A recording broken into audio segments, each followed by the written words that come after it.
You know, I do have to start with this. Vic Henley was in Bruno.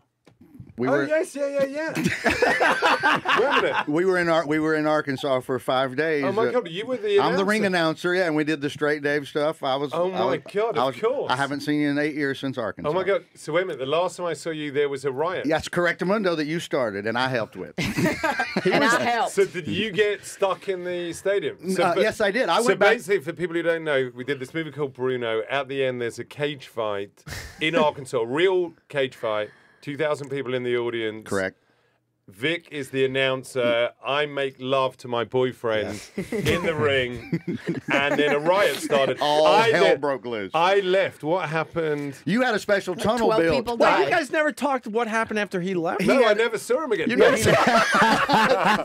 I didn't go to the premiere. I got invited to the premiere, and I got a corporate. event. That makes me and Javi so happy that he never riot saw started you and again. you just left? Like you were just like, I'm out So of this is here? what happened. So basically, we built an enforced tunnel, an escape tunnel in this ring. So we've got a ring, you know, the hexagon, you know, for people who don't know Ultimate Fighting. Yeah. And the only way to get me out of there without me getting beaten to Having to go through the door through the crowd. Without being hate crimed. Yeah, well, there were 2,000 people who wanted to beat me badly, basically. The first 2 rows were prison guards, and some of them are even crying. They're Yeah, crying, throwing chairs. They were just prison guards. They were prison guards, and then the prison guards brought people who were on parole. There were people with swastikas on their foreheads.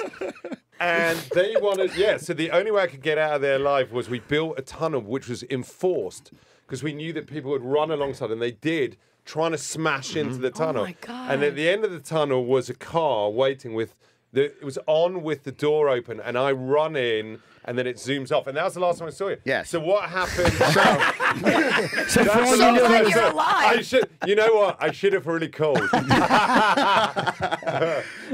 Larry Charles was the director, and they don't know I'm not in on it. They don't know that I'm in on it, that I'm working with them, and they just think they just think I'm the exactly. Yeah. And I played that card a couple of times. I'm like, you think I knew this was going to happen? Oh. And they're screaming and yelling, and it got You get hit with anything? There was not enough security there. It was kind of getting out of hand, and so Larry Charles goes, how are we going to stop this? And everybody, I'm like, turn my mic back on. I'll go back in the ring. You're a great guy. I'm a comic, and this is what we fucking do. So we can. And No, they, that's you not deal what we with do. riots. We don't deal with a hate crime riot. Yeah. You deal with swastika rednecks. At best, you have a heckler. You don't deal with escape convicts. I walked back in the ring and turned the mic on and told them all and started saying, you got your girlfriends are here, your significant others. We can't act like this. He's already gone. Elvis has left the building. I said everything, and they fucking put everything down and calmly really? You walked should have out. just been like, roll a Bob and Tom Yeah, clip. they were- Make him go to sleep. They were throwing metal chairs. Like I knew it. I've seen I knew it was the going to movie. get dangerous because we did it the night before. Do you Yeah, remember? We we were in did. Texarkana. Yeah, and then we went to Fort Smith. I'm We're in sorry. Texarkana, and I had like security guards there because we knew it was dangerous. I interviewed 9 different heads of security, going, "Okay, this is your challenge. I'm going to make love to this guy. We're almost going to have sex in Arkansas with 2,000 people around. How do you get me out without me going to hospital?" And 8 of them said, "No way, you're going to hospital." You're going to hospital. And we had one guy, he'd just come back from Afghanistan. He was looking after Karzai. Yeah. And he goes, "Tunnel."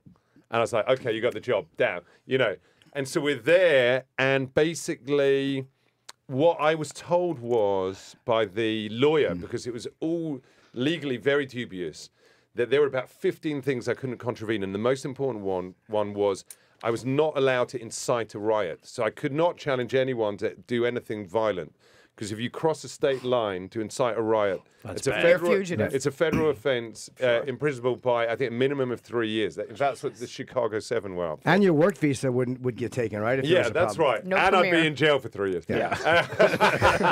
And then basically, so anyway, what I've got a problem, which is when I'm in character and things go wrong, I sometimes do stupid things. So my boyfriend in the movie comes in, not my boyfriend in real life. He's a great guy. Hi, how are you, Brian? And he comes into the ring, and we have a fight, and we've choreographed this fight. He's got fake blood and everything, and the crowd buy it. But I hit him first, and I'm bigger than him, and the crowd start booing me. And I just turned to the crowd. I go, okay, come on, you're back. I said I won't use the words, but come on, you know, Yeah, he said, yeah. come here. You know, I'll beat the living daylights out of any of you weak guys. You know, I'm obviously making the language a bit softer. You can curse. It's And I serious. thought, yeah, so, oh, you can? Yeah. All right, so I'm like, come on, you fuckers, I beat the shit out of you. And, you know, I'd been guaranteed by the security, they're like, sir, no one is getting in that ring. It will take 5 minutes to get in. Anyway, I see this massive guy get up. He's like, you know, 260 pounds, but muscle. And he's like 6'8". And he starts running towards the cage. And I'm like, I'm fine. The security are going to stop him. Save me. He runs. And I see the security are in a totally different part of the stadium with some of these ex-cons who are like, you know, ex-cons are in a place. They're going to fight each other. Of course. The security decide it's their job to stop the fight. And I see this guy, he grabs one hand on the cage, another hand on the top of the cage, and does a flip and lands inside the cage. Oh, my And God. he's huge, and he's an ultimate fighter. Oh my God. And he's like, "Roar!" And I think, Jesus. And so I jumped through the trap door. Oh, is that what finally got you out? Yeah, no, Yeah, so I he goes jumped. through the This is the secret door. first night in Texarkana. By the way, Texarkana is famous for one thing. They took a African-American man and dragged him behind a pickup truck until he died. That's what they're famous for. I think I told you that story, Yeah, maybe. I don't know. Yes, that's right. It's on their currency. Yeah, exactly. It's awful. It's the piney woods out there That's in what East they're Texas. famous for. Brutal. So basically, I get in the tunnel, and we've got this reinforced tunnel, and my co-writer, I don't know if you remember, the bald guy, Ant Hines, Yeah. he says, Sacha, get out there right now. And I go, what are you doing? And I'm still in character. I go, what are you talking about? They're going to kill me. There's a guy outside who's going to beat the shit out of me. He goes, Sacha, go out there, kiss your boyfriend, and then the movie is done. We've been working on this a year. Finish the movie. You got to get back in that octagon So and I kiss go, that man. Yeah, exactly. And anyway, now they're throwing in these metal chairs. Oh my God. And I've got a security guard there, this guy who'd worked in with Karzai. And I go, all right, this is the deal. I go, if he tells me I can go in there without going to hospital, I'll do it. And so the security guard pokes his head in. He goes, let's get the fuck out of here.